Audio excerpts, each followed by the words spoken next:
अस्सलाम वालेकुम। आज हमारा टॉपिक है define money and discuss its various function, यानी ज़र की तारीफ़ बयान करें और इसके फ़राइज़ भी लिखें। इंट्रोडक्शन हम सबसे पहले लिखेंगे, जिसमें मैंने लिखा है कि डिफरेंट इकोनमिस्ट जो हैं वो ज़र से रिलेटेड हर कोई अपने पॉइंट ऑफ व्यू से इसकी डेफिनेशन बता रहा है, अपने अंदाज में बयान कर रहा है। तो some have taken money in its legal connection, तो कुछ लोगों ने इसे कानून के तौर पे लिया है, कानून के मुताबिक कानूनी रंग दे दिया इसे।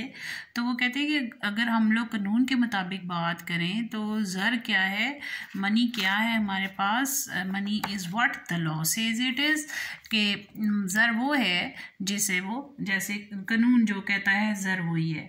तो इसकी एग्जाम्पल क्या हो सकती है कि कानून जो कहता है वही ज़र है। तो इसका मतलब है कि इसके पीछे कानून की सपोर्ट होती है, यानी कि जब law backs anything it can be acceptable to the people, कि जब इसे कानून इसकी पुष्टपनाही करता है तो फिर ये लोग इसे एक्सेप्ट करते हैं, इसे ज़र के तौर पे लोग इसे कबूल करते हैं। तो हम जो है इसकी जो भी सर्कुलेट होगा, जो अगर तो लॉ इसको, अगर कानून इसको रोक देता है तो फिर ये लोग इसे एक्सेप्ट नहीं करेंगे उस पैसे को। तो जब लॉ इसको एक्सेप्ट करता है anything to circulate as a money, तो पीपल में बी डिग्रेड। अब इसमें क्या बात हुई है कि इसमें वो कहता है कि जैसे ही गवर्नमेंट मना कर देती है कि अपने इस चीज़ को इस्तेमाल नहीं करना, तो लोगों में इसकी एक्सेप्टेबिलिटी कम हो जाती है। इसकी एग्जाम्पल आप क्या लिख सकते हैं, जैसे 5 रुपये का नोट आपने देखा होगा, आप लोग यूज़ भी करते रहे हो। तो वो गवर्नमेंट ने कहा कि ये टाइम पीरियड है, इस टाइम में आप लोगों ने बैंक में जमा करवा दें, जो आपके पास 5 रुपये का नोट है आप लोग बैंक को जमा करवा दें। इस डेट के बाद आपका ये नोट इस्तेमाल नहीं होगा। इसी तरह 100 रुपये के नोट की बात करें तो वो भी हमारे पास बैंक ने हमें उसकी लिमिट दी कि इस टाइम पीरियड तक आप लोग इसको बैंक में जमा करवा दें, अगर आप इस टाइम के बाद यूज़ करेंगे तो वो यूज़ नहीं होगा। तो ये है कि कानून इसकी पुष्टपनाही करता है। तो फिर जब गवर्नमेंट ने कह दिया तो जिन लोगों के घरों में पड़े रह गए वो यूज़लेस हो गए। अब अगर आप लोग अब 5 रुपये का नोट कहीं लेके जाते हैं तो वो आपका एक्सेप्टेबल नहीं, क्योंकि उसके बदले में उन्होंने कॉइन इशू, सिक्के इशू कर दिए हुए हैं। इसी तरह 10 रुपये का पुराना नोट ले जाए तो कोई भी आपको नहीं उसके बदले में कोई चीज़ देगा। इसी तरह आप 100 रुपये का पुराना नोट ले जाएं या 500 का या 1000 का पुराना नोट ले जाएं तो कोई भी नहीं लेगा, क्योंकि गवर्नमेंट ने उसकी जगह नए नोट इशू कर दिए हुए हैं और अब वो एक्सेप्टेबल नहीं है। तो ये है कि उसको पुष्टपनाही हासिल होती है कानून की। अब हम इसकी डेफिनेशंस देखते हैं अकॉर्डिंग टू क्रॉथर। क्रॉथर कहते हैं जी पैसा क्या है, पैसा एक ऐसी चीज़ है जो कि acceptable as a medium of exchange, यानी पैमाइश कदर के लिए, and which can be used for to measure the value and can be stored, कि हम इसे as a medium of exchange use कर सकते हैं। हम लोग इसको किस लिए इस्तेमाल करते हैं, हम किसी चीज़ की पैमाइश और उसकी कदर को मेयर करने के लिए इस्तेमाल कर सकते हैं। हम लोग इसे स्टोर कर सकते हैं, तो उसे हम ज़र कहते हैं। यानी ज़र एक ऐसा ज़र मुबादला की हैसियत से कबूलियत आमा हासिल है कि इसके साथ ही पैमाइश कदर और ज़हीरा कदर का काम भी सर अंजाम दे। फिर प्रोफेसर क्रॉथर कहते हैं, from the gold and silver to the ordinary and scribbling of the clerk in the bank ledger include in the money, के सोने और चांदी से लेकर कागज़ के हकीर पुर्जों तक और बैंकों की किताबों में क्लर्कों के कलम से घसीटे हुए नकूश तक ज़र के ज़ुमरे में आते हैं। कि हर एक चीज़, वो कहता है कि चाहे वो सोना है, सिल्वर है, या मामूली कोई पेपर है, पेपर का एक फटा हुआ हरा पीस है, या कोई जो कि क्लर्क ने यूज़ किया बैंक में, चाहे उसके अंदर लेजर भी इंक्लूडेड है, तो वो बैंक, वो इसमें मनी में आते हैं, वो ज़र की तारीफ़ में शामिल होते हैं।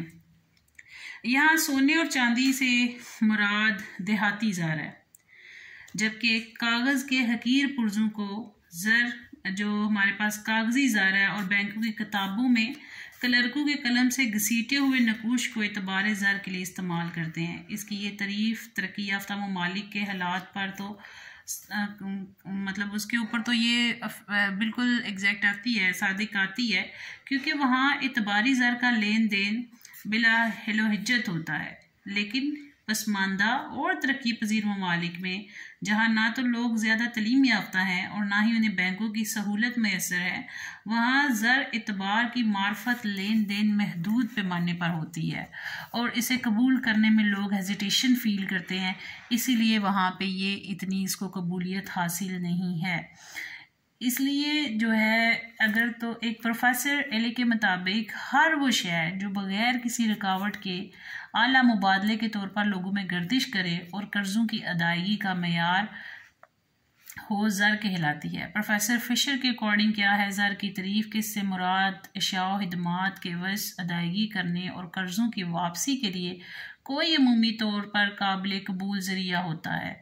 फिर प्रोफेसर मायरस ने जो ज़र की तारीफ़ की है वो क्या है, वो कहते हैं कि ज़र वो चीज़ है जो कर्ज़ों के लेन देन में वसी तौर पर कबूल की जाती है। इन तारीफ़ों से ज़ाहिर होता है कि ज़र बनने के लिए किसी चीज़ में दो सिफ़ात का होना बहुत ज़रूरी है। एक तो बतौर आला मुबादला के आम लोगों में गर्दिश करे और लोग इसे बिला रोक टोक कबूल कर लें, जिसे ज़हीरा भी किया जा सके और साथ साथ उसकी पैमाइश भी किया जा सके। मतलब उन सब डेफिनेशंस का जो निचोड़ है वो क्या है, वो यही है कि एक तो इसको ज़हीरा किया जा सके, दूसरा ये हमारे पास मीडियम ऑफ एक्सचेंज हो, इसे हम लोग किसी चीज़ की वैल्यू को मैयर कर सके, और दूसरा ये क्या है कि बतौर आला मुबादला आम लोगों में गर्दिश करें।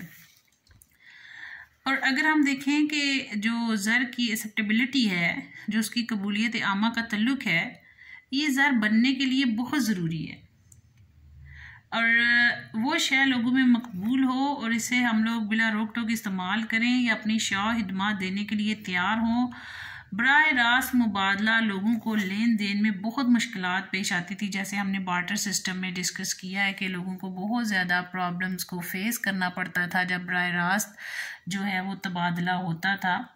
तो उस केस में लोग जो है वो हेजिटेशन फील करते थे चीज़ों के तबादले में, लेकिन वो कहता है कि जो मनी है इसके थ्रू लोग विदाउट एनी हेजिटेशन इसको यूज़ करें और जो है वो चीज़ों का तबादला कर सकें, उसके बदले में मनी पे कर दें, ज़र पे कर दें और ज़रूरियात ज़िंदगी फ़ौरन मैसर आए, उन्हें किसी किस्म की मुश्किल का सामना ना करना पड़े। मौजूदा दौर में ज़र ही ये काम सर अंजाम दे रहा है। लोग बगैर किसी हेजिटेशन के इसे एक्सेप्ट करते हैं और इसके बदले में गुड्स एंड सर्विसेज को सेल करते हैं और परचेज़ करते हैं। जितने भी बैंक्स हैं उनके ड्राफ्ट, हमारे पास हुंडियाँ हैं, चेक हैं, तो आजकल यही काम करते हैं। इसके लिए इन्हें तबारी ज़र का नाम दिया जाता है। यानी ज़र का सबसे अहम काम यही है कि बतौर आला मुबादला लोगों में बिला रोक टोक इसको हम लोग गर्दिश कर सकें और इसके ज़रिए लेन देन की तैयारी करें। फिर सेकंड इसका करेक्टरिस्टिक क्या है कि needed for money is that it is capable of being stored and can be served as the measure of value। कि जो ज़र है इसे ज़हीरा भी किया जा सके और साथ साथ पे मायशी कदर का काम भी सर अंजाम दें। ये सारा उसके एक डिटेल आपको बता रही हूँ ताकि आपको ज़र का कॉन्सेप्ट क्लियर हो जाए। अगर आप मज़ीद उसकी डिटेल में जाते हैं तो आप ये सारी चीज़ें लिख सकें, उसमें ये डेफिनेशंस जो मैंने एक्स्ट्रा बताई हैं वो भी आप इसमें लिख सकते हैं।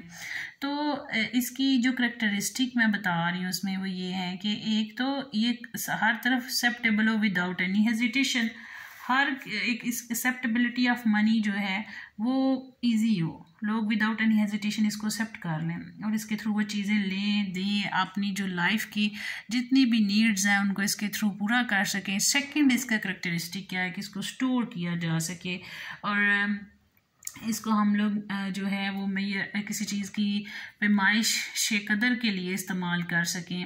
और ये ज़हीरा कदर से मुराद है कि शय बतौर ज़र इस्तेमाल किया जा रहा वो गलने सड़ने वाली ना हो, बल्कि वो जो है वो पायदार किस्म की होनी चाहिए और ये पेरिशेबल नहीं होनी चाहिए, ये लॉन्ग लास्टिंग होनी चाहिए और it should serve as the measure of value.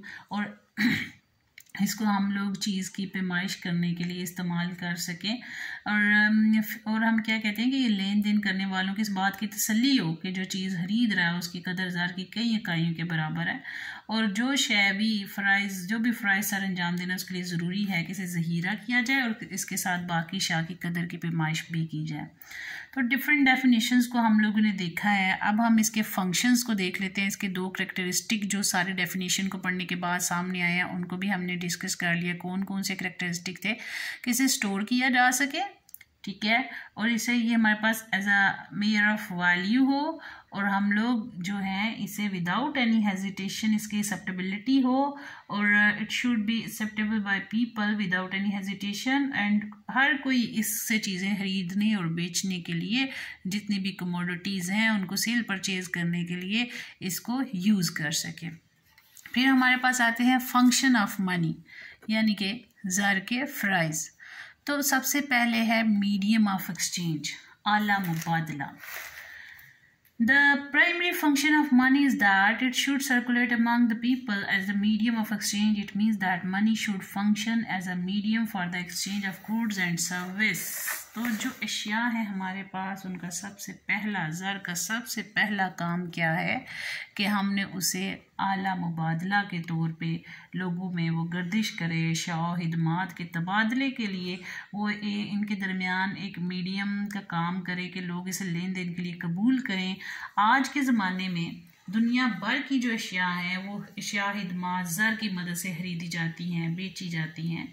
हर मुल्क में ज़र हर किस्म के अशिया खिदमात को ख़रीदने का काम करता है। लोग ज़र की बदौलत हर किस्म का लेन देन विदाउट एनी हेजिटेशन करते हैं। बराह रास्त तबादले की सबसे बड़ी हामी ये थी कि लोगों को लेन देन में सबसे बड़ी दिक्कत होती थी कि वो एक दूसरे के मुताबिक उनके पास चीज़ें नहीं होती थी, लेकिन ज़र ने इस मुश्किल को दूर किया। अब लोग ज़र के बदले अपनी ज़रूरियात की हर किस्म के अशिया हासिल करते हैं और बग़ैर किसी रोक टोक के लोगों में ज़र गर्दिश करता रहता है और अशिया खिदमात की फ़रोख्त होती रहती है।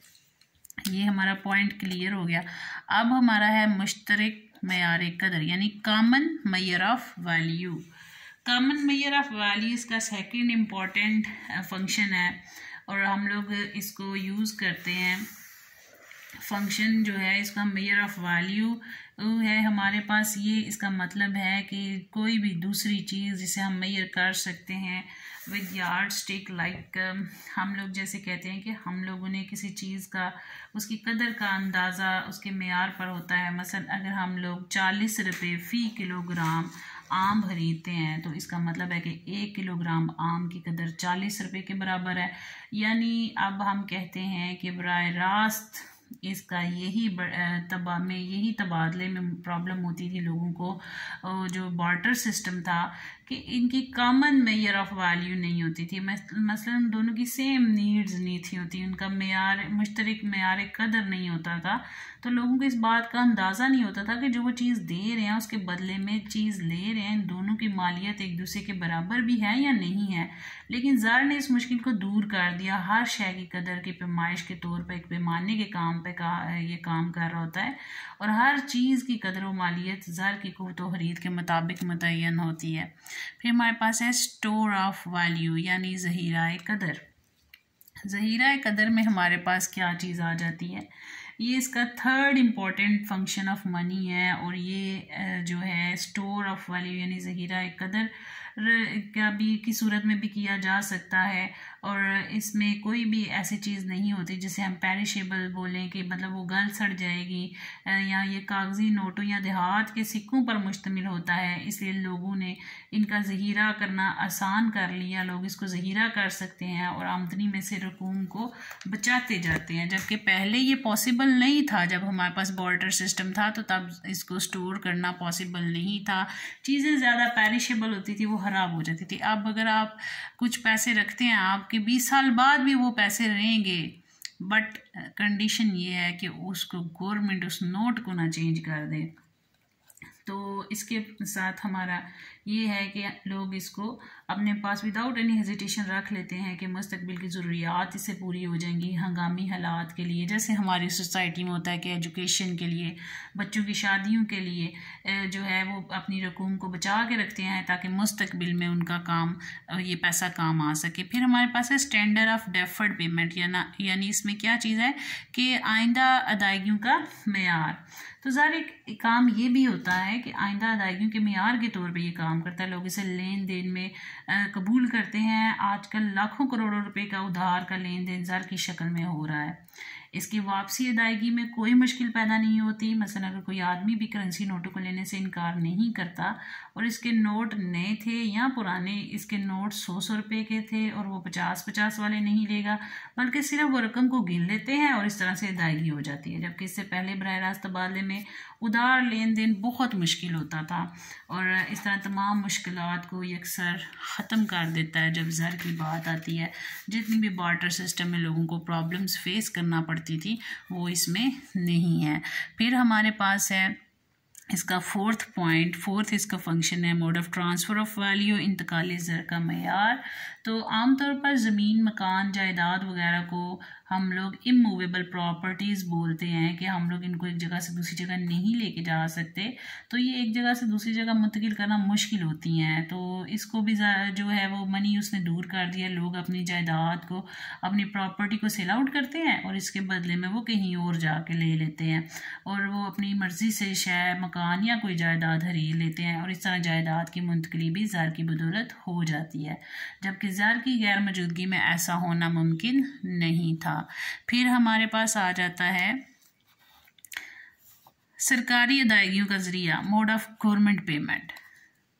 तो हुकूमत की तमाम अदायगियाँ और वसूलियाँ भी ज़र की बदौलत होती हैं। हुकूमत के तमाम तर टैक्स, मसलन कस्टम ड्यूटी है, एक्साइज़ है, इनकम टैक्स है, प्रॉपर्टी टैक्स है। आज के ही लेक्चर में मैंने आपको इसके बारे में डिटेल बताई थी, custom duty, excise duty, income tax, property tax, जो क्लास में हमने डिस्कशन की थी कि ये क्या होते हैं। तो सब ज़र की सूरत में बैंकों में जमा करवाए जाते हैं। हुकूमत जो भी अदायगियाँ करती है, मसलन तनख्वाहें हैं, पेंशन है, वज़ाइफ हैं, ज़र की सूरत में ही की जाती हैं। फिर है हमारे पास यूनिट ऑफ अकाउंट यानी हिसाब की इकाई।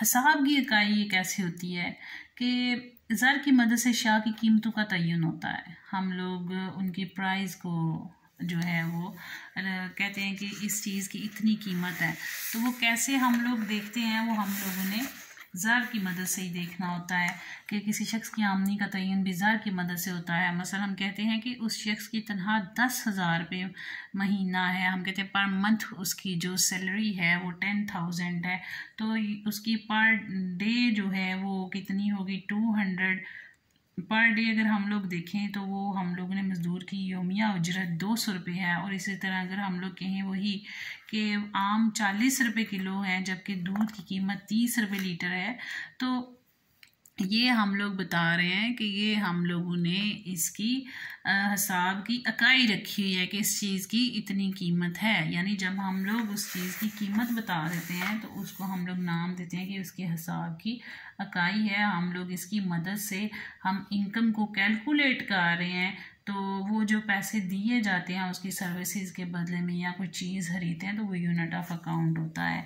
मोस्ट लिक्विड एसेट, हमारे पास जो ज़र है ये मोस्ट लिक्विड एसिड है, जिसे उर्दू में आप लोग मकबूल तरीन सियाल पजीर असासा बोलते हो।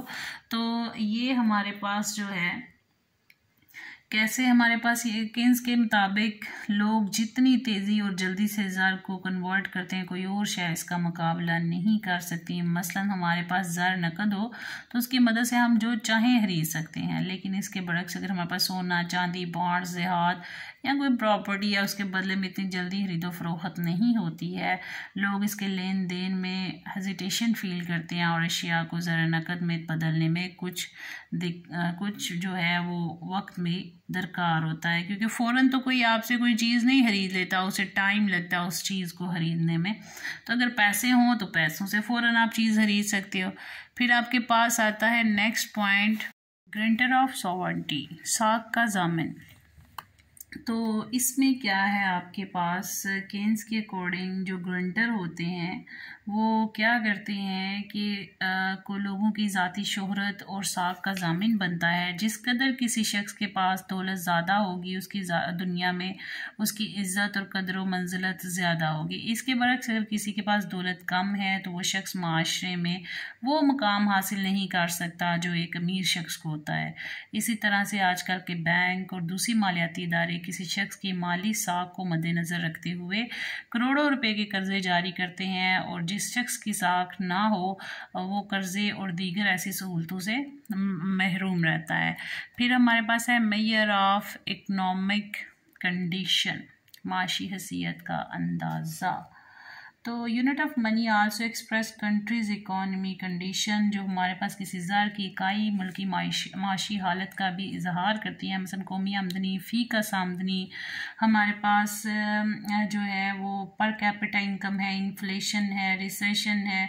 तो ये जो सारी चीज़ें हैं यानी अफराते ज़र, तफरीते ज़र, मुख्तलिफ मनसूबों की निस्बती लागत का तखमीना, खरीदो फरोख्त के सिलसिले में इंतहाब की आज़ादी, आमिलीन के मुआवज़ों का अंदाज़ा, हसारे की सरमायाकारी, कर्ज़ों के हसूल का ज़रिया ज़र की इकाई है।